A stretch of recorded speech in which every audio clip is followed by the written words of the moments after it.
All right, we're going to get ready to start this interview with Davidson of Revocation. He's the guitar player and the vocalist. I'm so nervous. These rock stars, man. Okay, getting started. It's 3 o'clock. Let's go. Let's do this. Let's do this.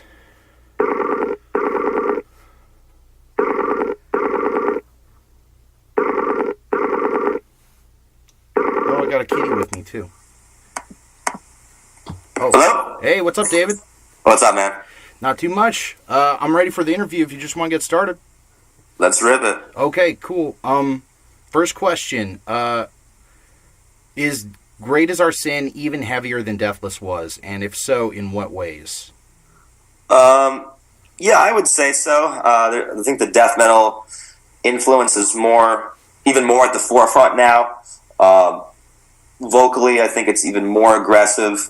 And sonically, it feels heavier to me. I think the bass is more prominent on the new album as well. Well, would you mind talking about your decision to write slower and more diverse songs on this new album? Yeah, it's. I think it just came naturally. The new record's got our slowest song ever, but it also has our fastest song ever. So it's pretty diverse in regards to tempo. And we've been at it for about a decade now, and this is our sixth full-length record. So it's just a natural. It was just a natural process of writing different songs and trying to bring new ideas to the table. That way, we're keeping things fresh rather than just falling into a predictable pattern over and over again. And what are some new things you did with your vocals on this album? There's definitely some songs where I brought in more of a, I don't know, maybe an Alice in Chains, or I guess like an intronaut kind of flavor to the vocals. Specifically with the song like Profanum Vulgus, there's a definitely sang in a bit of a different way than I've sung on different on previous records. So that was cool to experiment with some different textures to just create a bit of a different atmosphere for our sound. On a song like Arbor is the Apocalypse, I'm doing more of like a pitched scream sing, so it's melodic, but it's still aggressive, and I think that vocal line is really cool. It almost reminds me of like, I don't know, like a weird mixture of like Voivod meets like Metallica or something like that. So there's some cool just really anthemic vocal lines in that song. And then just in general, I think my death metal voice has gotten more brutal over the years, just from all the touring and just being inspired from other bands that we've toured with. I mean, we did a good long stint with Cannibal Corpse. Yeah, I heard that was like one of the bands that you grew up idolizing. How was that? Yeah, I mean, that was it was fantastic. I mean, to be able to share a bus with such a legendary band like Cannibal was a real honor, and just seeing them perform every night was great. I mean, George is definitely one of the most brutal vocalists around, so it was great seeing him do his thing, and obviously the rest of the band is super tight. That's awesome. Well, so you mentioned Alice in Chains and Intronaut kind of being inspirations for your vocals on this record. Have they been bands that you've been listening to for a while? I know Alice in Chains must be a band you've been listening to since day one, but... Yeah, I grew up listening to Alice in Chains, and I really love all the records that Intronaut put out. They've definitely changed over the years in terms of their sound. I mean, they were doing mainly just, screaming back in the day, and now I think, the new record's almost entirely sung, although there are more kind of abrasive vocal parts certainly as well. But yeah, they kind of brought it back, yeah. But yeah, they're doing great things. So influenced by them, even bands like Gojira and stuff. It's cool to hear a dude have a basically a screamed vocal style, but it has a pitch to it. Yeah, so I think that's cool. It makes the melodic line sound that much more aggressive, and that's something that I've been doing for a while with Revocation. And then you can hear that dating all the way back to like the Chaos of Forms record, even our first record, Empire of the Obscene, on a track like Age of Iniquity. I was sort of playing around with that, so it's cool to gain inspiration from other like-minded vocalists and like-minded bands. Well, to keep on the track of like personal things that you're kind of contributing to the music, I know that on Deathless, the tracks A Debt Ode to the Grave and Witch Trials were pretty personal to you. I picked that up from other interviews you've done in the past. What were there any tracks, or were there all the tracks on Great Is Our Sin? Were they all super personal to you, or were they just kind of like a few of them were?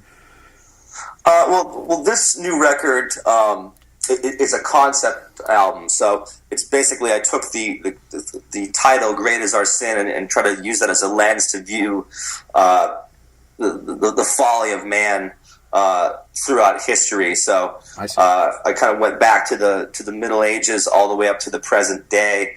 So I guess the songs that are more personal would be having to do with like things that are affecting society now. So, for example, there's a song called "Only the Spineless Survive."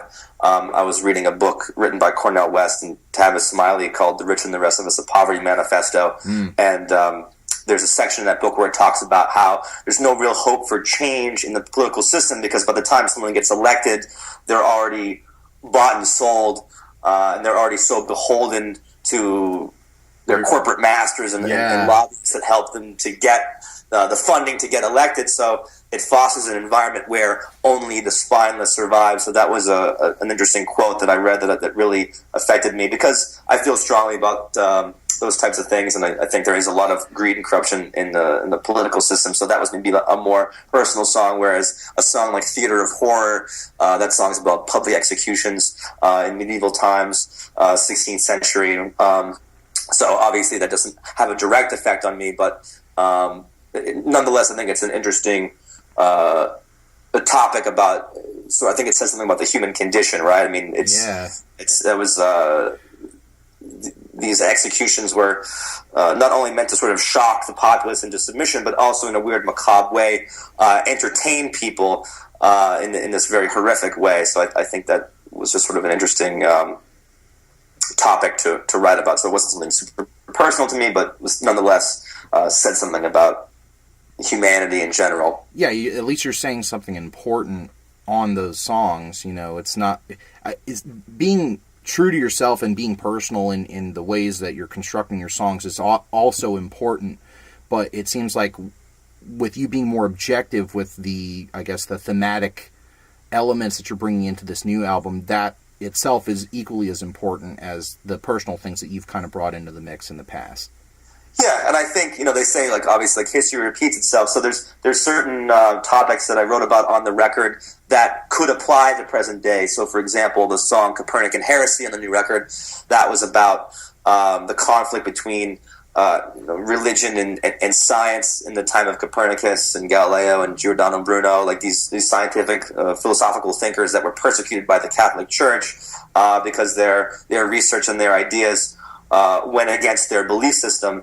So you could look at that as happening hundreds of years ago, but there's present day comparisons that could be drawn. For example, something like stem cell research, right, that gets impeded by the religious right because of their belief system. So it's something that you can look back on history, but at the same time, it's still something that affects present day. And if we don't learn from the mistakes of history, we'll be doomed to repeat them.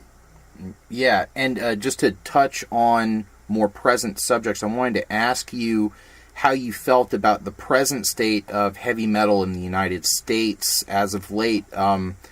Bands that are more at the forefront in the public's attention tend to be the more kind of niche audience bands, like Baby Metal, for example. They're getting a lot of attention, not just from metal fans, but just from people all the way outside of who've never heard music that heavy before, and then they're hearing these little girls singing on top of, technical death metal riffs. I wanted to ask you how you felt about bands like that being in the forefront of everybody's kind of attention span. In the meantime, bands like Revocation and a bunch of other bands, especially from the New England area, that work so hard on honing their craft, and they go unrecognized. How do you feel about the state of metal as it is right now?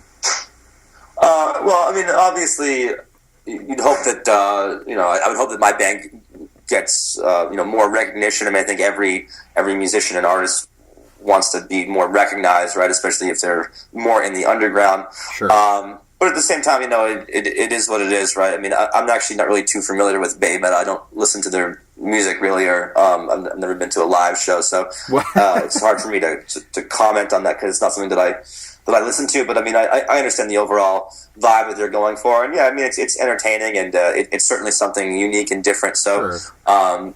More power to them. It's not music that I'm familiar with. Metal for me has always sort of gone against the status quo, so I tend to just naturally sort of shy away from more of like the mainstream bands in favor of delving deeper into the underground to explore musicians that are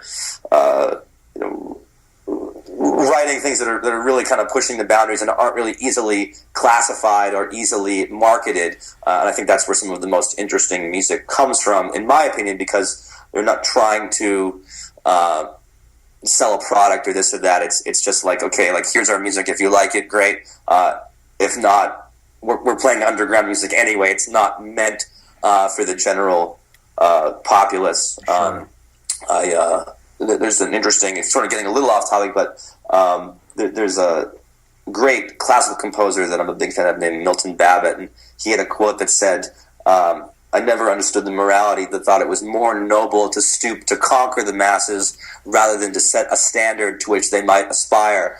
And that quote really, really stuck with me, and I thought was really interesting because, I mean, he's saying, like, okay, my music is not meant for mass consumption. It's, but, I'm not really trying to pitch it that way. Right. I'm writing music for myself, and hopefully, like he said, set a standard for people to really inspire people to say, like, wow, you can push it that far, and you can, like, this is what's capable in music that people didn't even really think was possible. So I think that's more of an interesting mindset that I'm more drawn to, and that I feel more comfortable sort of commenting on. Okay, I guess a follow-up to that question would be, if you could change one thing about the way extreme metal bands go about marketing their music, what would that be? I don't know. I mean, it's I don't know. It's I guess that's an interesting question. I mean, like, for example, there was an article that was published on, I forget the publication now, but there was an article published not too long ago about kind of this understanding that death metal has had a history of sexually violent lyrical content, and how that's been kind of just overlooked and seen as the norm for now. And this person, who was a female writing the article, was kind of saying how, like, hey, that's fine in a fantasy realm, but I mean, realistically, that is definitely not okay, and it certainly doesn't make me feel comfortable as a fan. Like, something like that. Is there something that bands should work on, maybe like fine-tuning to maybe reach out to larger audiences? Yeah, I mean, I think you want to make people, feel safe at shows and stuff like that, and, you don't want to, like, promote... something like that was never really sort of on my radar, to be honest. I just sort of looked at it like a horror movie. So it never really... I never really gave a second thought to that sort of stuff, especially because with death metal, I'm more listening for the music. Like, some of my favorite death metal bands, I might not necessarily even know the lyrics of what the dude's saying, so it's not something like I really... like the lyrical content right. Like really resonates with me. It's just sort of like this horrific imagery that is meant to mimic the brutality of the music. Right. But certainly, public opinion has sort of changed, and people think about these things more and more now, but it's not something that, like, really affects me one way or another. I think you can have a sort of moral triage to, like, what are really important sort of issues, and then there's things that are just sort of, I don't know, more kind of for, like, shock value and entertainment value that I don't really give much credence to, I guess. Mm-hmm. So yeah, it's, however bands want to market themselves, in terms of, like, bringing their music to like a marketplace is hard to say, because I think death metal and extreme metal in general has always sort of been kind of anti-marketing, right? It's sort of like, it's sort of meant for the underground, and it's not like you're going to be seeing these dudes on, like, billboards anytime soon. I think it's cool. Like one thing that I think is cool is like the sort of anonymous nature of certain like black metal bands, and even a band like Ghost. Like it's kind of cool that like in the age of the internet, where it's so easy to kind of find out about like everything from a band's members and what bands they were in prior. It's kind of cool to see bands reacting to that and going further into that kind of mystique of creating an anonymous vibe where you can't pinpoint what band this member was in or where they were coming from, so it kind of seems like it almost comes out of nowhere, and I think that's kind of a cool mystique to have, that maybe certain things were lacking in bringing back a little bit of mystery to the music. I mean, if you think about a band like Kiss in the early days, I mean, people thought they were like actually like this, like there were so many different rumors going around, like Ace is from outer space, or like like they're Satan worshipers and this and that, and that was obviously before like the age of the internet, so like that. Right. So it's kind of cool to bring back a little bit of a mystique, I think. Well, just to bring things back from like I know we kind of got on a little bit of a political theme there, but just to bring things back to the music. From doing my research, I'm wanting to ask you, does the album Like Minds from Gary Burton still inspire you today? I haven't listened to that record. You haven't? No. In my research, I heard that Gary Burton was a big influence on you. And he worked with... I don't have my notes on me. But... I've seen Gary Burton play. I think he came to my high school one time. I mean, obviously he's a brilliant, vibraphone player. Yes. To be honest, like I don't know that record. Okay. I think his name was Dave Holland was also on that record, and I heard that he was an inspiration to you as well. Yeah, I love Dave Holland. Amazing upright bass player. I've seen him play. Chick Corea was also on that record, and I just read that you have a background in jazz guitar. Yeah, I do. And basically, I just wanted to kind of ask you about that. Like, for example, have you ever considered maybe like a side project that kind of blends in metal with other genres and styles like jazz that you enjoy playing and listening to, like sort of like Cynic, kind of how Cynic did it with Focus? Have you ever thought about making an album like that, or has that kind of been, I don't know? Yeah, it's certainly crossed my mind. I've got a buddy named Devinder who is just a fabulous baritone sax player. I mean, he's just like ridiculously good, and I've jammed with him before, and we've talked about maybe doing like different projects, and even kind of wrote some weird music together. But he's living in New York now, and like he's really busy with certain projects, and I'm obviously busy with Revocation. So I've flirted with that idea. It's just a matter of like finding the right people, finding the time, and for me. Jazz is such a challenging genre to play, and one that I have a lot of respect for. So I feel like I'm still sort of honing my craft when it comes to that, and my playing isn't where I want it to be yet with that. But who knows, down the line we can possibly create some kind of synthesis between metal and jazz genre, and do it in a sort of a unique way. Right. I think certainly the rhythm section will play a big role, like working with maybe like a strictly jazz drummer. It would be kind of cool to see how they interpret rhythm and different sort of metal riffs with interesting drum beats underneath. It could be kind of cool. Yeah, I think it would be pretty cool. So one question I really wanted to ask you was, in a nutshell, could you tell me about the signature guitar from Jackson that you have coming out this fall? Could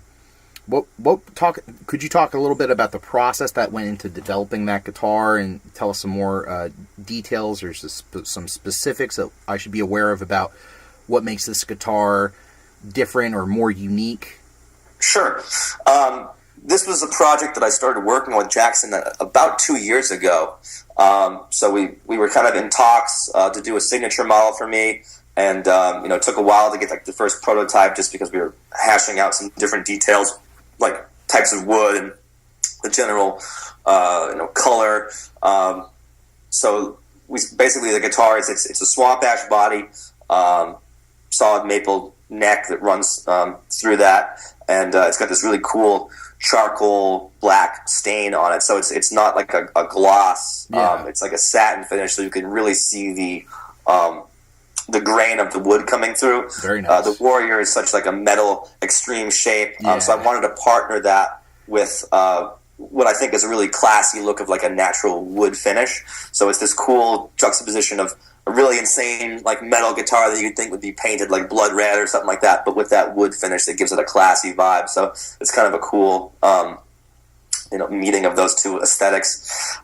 It's got my signature pickups in it. I've been working at the same time that I'm working with Jackson.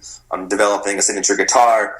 Behind the scenes, I've also been working with DiMarzio in crafting some signature pickups for me. So those pickups are called Imperium pickups. It's a Imperium neck, Imperium bridge that are unique to that guitar. I think they'll also be available on the marketplace to buy separately from the guitar. But that's unique. It's Floyd Rose. I kind of moved a couple of knobs out of the way that are that were sort of bugging me in the initial Warrior shape. So the way I have it configured now, I find it's like really easy to access my volume knob and my pickup selector. So I tweaked the positioning of things a bit.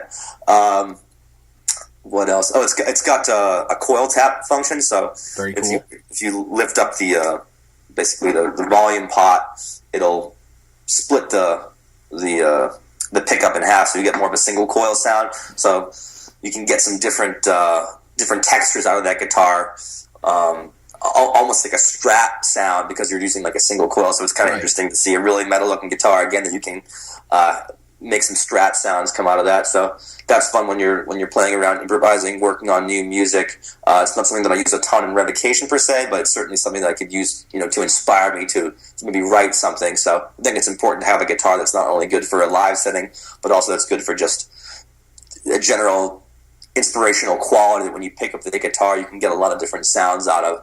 No and scallop the other thing I'll say is it's going to be that? master built, and it's going to be an incredibly limited quantity. So I think it's going to be between like 14 and 20 pieces. It's worldwide. So we're kind of like field testing it first in a very super limited master built craft run, and then depending on what the reaction to that is, who knows, there might be a more sort of affordable line down the affordable line later in the year, maybe a couple years from now, judging on how the model does.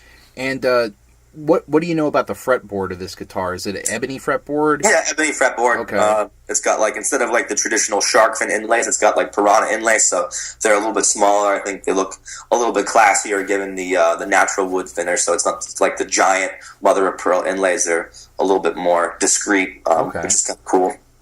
And no scallop frets or anything weird like that? No, I'm not really big on that. I just like a regular fret.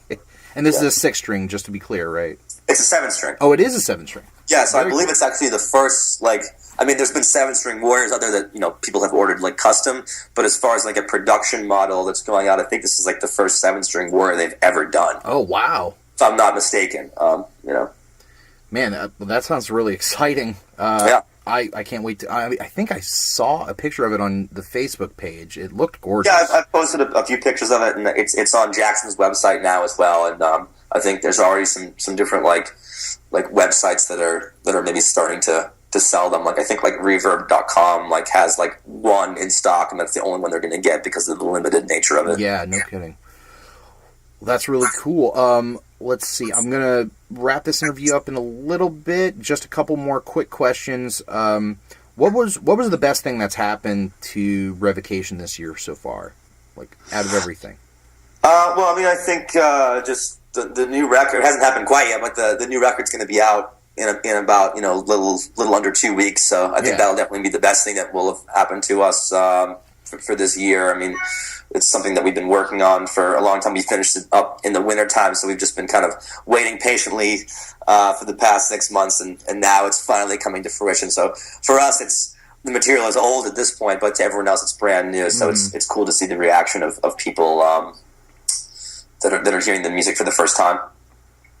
And where could anybody listen to the album to right now? Do you have any songs up for streaming at the moment that anybody could go check out if they wanted to? Yeah, I mean, if we've got, you can go on YouTube and listen to some of the stuff. We've got lyric videos for the songs Monolithic Ignorance and Crumbling Imperium. We've also released Communion. You can hear it on SoundCloud. You can hear it on Bandcamp. If you go to metalblade.com/revocation, you can hear some of the stuff there. And there's also pre-order links. Okay. So you can find it wherever. Also on Spotify. So, I mean, it's definitely easily accessible. That's good. That's good. Yeah. Man, I just had one more question. I don't know. Have you gotten the chance to work with King Diamond yet?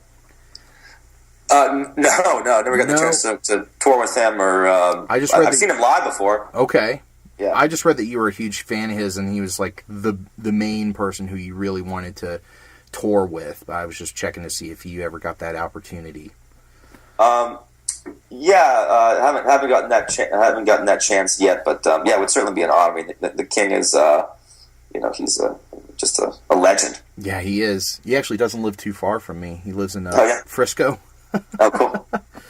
Well, that's pretty much all I have for the interview. Dave, thank you so much for taking the time for the interview. I just want to remind people listening, the album debuts on July 22nd.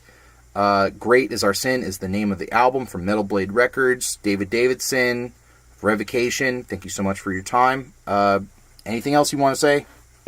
That's it, man. Thanks so much. Oh, thank you. Have a good day, sir. Bye-bye.